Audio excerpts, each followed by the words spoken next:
All right, I'm here with Joshua Oppenheimer, screenwriter for Conan the Barbarian. Thank you for coming to talk to us. Thanks for having me. I just want to ask you one question for you. What type of directive did you have to adhere to in writing a script for a rebooted feature like this one? Well, from the outset, they told us that they wanted us to remain true to the Robert E. Howard materials and to really go back to where this all began with the short stories of Robert E. Howard. So it was a reboot in that there was the John Milius film, which we all loved. I grew up loving that movie, but at the same time, they wanted a character that not only was true to the Robert E. Howard characterization, but also one that was more contemporary. A Conan for our era and our generation.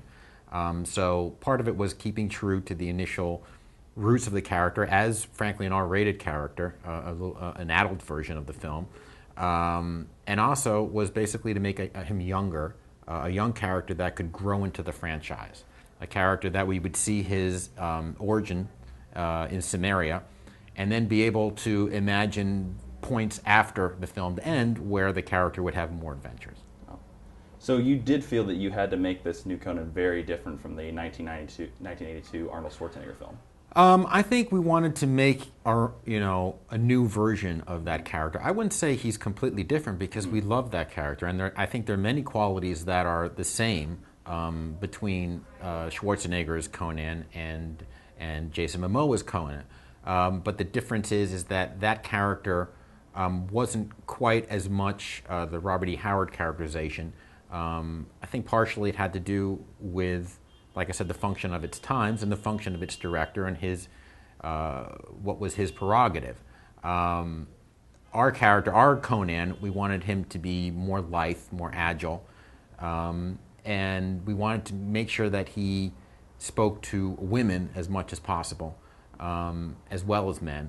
And that's not something maybe that was a prerogative of the Milius film. And I know a lot of women who love the John Milius movie. There's an attraction to that character that's undeniable. Schwarzenegger is, he's a vivid character. But I think our version, we wanted him to be a little leaner, a little meaner, and show a bigger sort of, show the Robert E. Howard version of him where we're seeing him in a lot of different environments.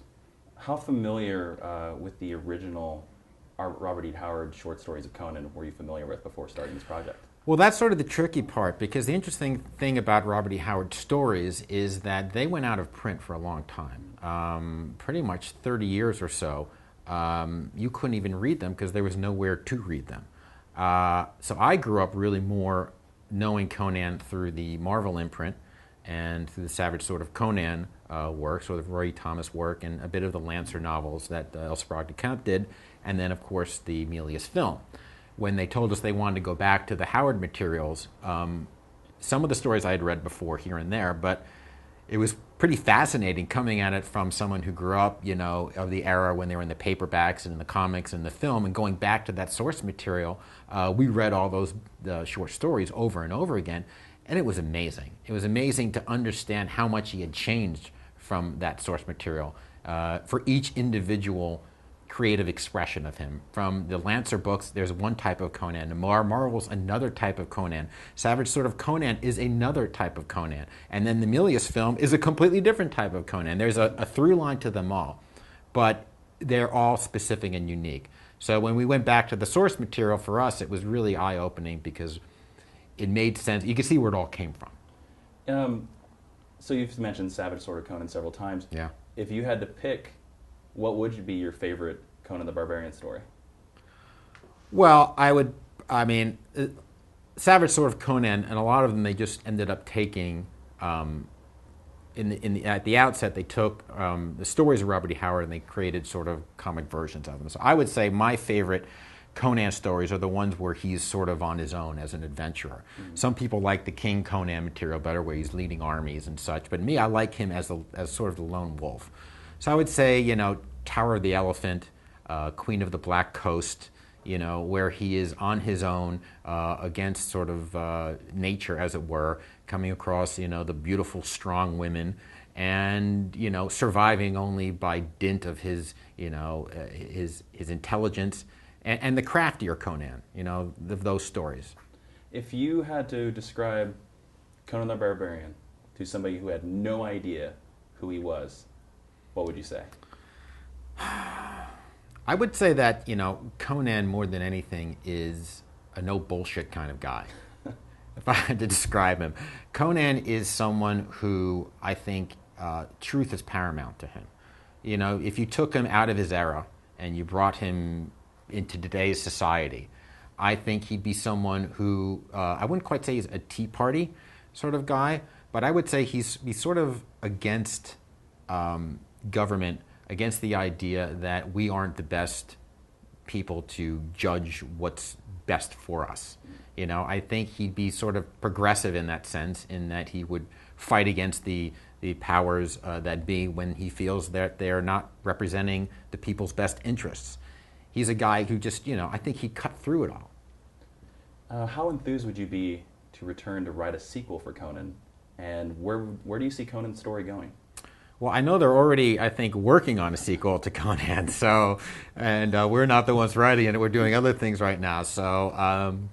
And I don't know what they're doing, but I imagine having done the work we did in this initial film of revisiting his origin story, which was the big challenge for us because it's really not represented in Robert E. Howard's work. He didn't do an origin story to Conan. He just sort of comes into existence, and they're sort of snapshots of his life, each one of the individual stories. So now that that's out of the way, and we've kind of told where he comes from, I would think that there's more leeway to go back to the Robert E. Howard stories. And really, now that the character's been established, just take one of those stories and sort of build it out from there. It wasn't something that really was an opportunity for us because we had to do that origin story. Is there one line of dialogue in this film that you're very proud that you were like, I have to get this in here?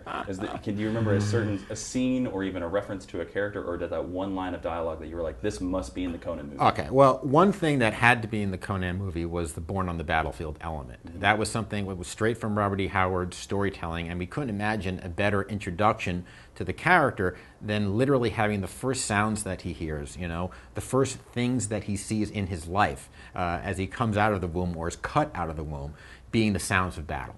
And the fact that with his life comes his mother's death and the decision his father has to make between, wife and child. That sort of dramatic, elements, that's sort of like boiling life down to its simplest, essence of life and death.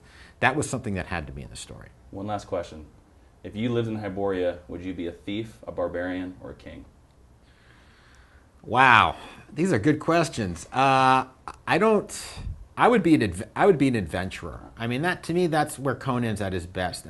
I'd probably be on the high seas. I'd like to be on a ship with Conan and Belit, traveling around the Black Isles, just sort of at the fringes of the world. I'd be a barbarian in that I wouldn't be living in a city for sure. I would be out there in the wild.